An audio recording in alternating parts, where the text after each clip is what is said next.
જે ચહેરમાં જે જવમાં ફરી એકવાર સ્વાગત છે અમારા મિની વ્લોગની અંદર। તો આજે તો મિત્રો મજા આવી ગઈ હતી વ્લોગ બનાવવાની, કેમ કે વરસાદનું વાતાવરણ હતું અને આ નિકુલભાઈ જો હસતા હતા ને એમાં તો ગીતામાં વાહન ધોવા મળ્યા ને પછી જાવ તો બાઇક સર્વિસ કરાવવા, પણ વરસાદના કારણે બાઇક સર્વિસ ના થયું. ના છે અમારા લીલામાં અને એ દાદા તો નાવાને એક બાજુ વરસાદ ધબધબાટી બોલાવતો હતો ને એમાં તો જો અમારી ગીતામાં કેવો શાંતિથી બેઠા બચારા કોમ કરીને અને મારા બાપો કરતા હતા ફોન ઉપર વાત. આજે તો લાગ્યું કે લાવો અમારા ઘરના તમને થોડા બતાવો, તમને ખબર પડે કે અમારા ઘરમાં કોણ કોણ છે. ને આ જો અમારા સાહેબ તો બીજી હતા અને એમાં નિકુલ જો ધોકો લઈને બેઠો તો કૂતરા હારું ને અમારા બબુ તો આમ પ્રિયાંશ તો જતા રહ્યા નાવા, પણ એની મમ્મી નવરાવતી નથી ને આ જો અમારા ડોશીમાં બનાવતા હતા આજે તો દાળ ઢોકળી.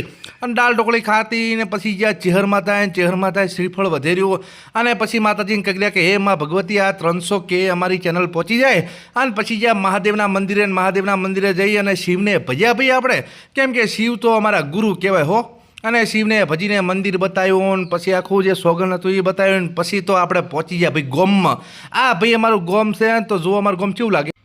પછી મિત્રો આવી ગયા ઘરે ને વસે તો બકરા ને પછી બહી ગયા ચા પીવા ને ચા પી અને પછી આપણે ફરવા ગયા ને હવે તો મિત્રો આવજો. આજે તો વ્લોગ ઘણો થઈ ગયો હો બાપા. જય શ્રી રામ, જય માતાજી.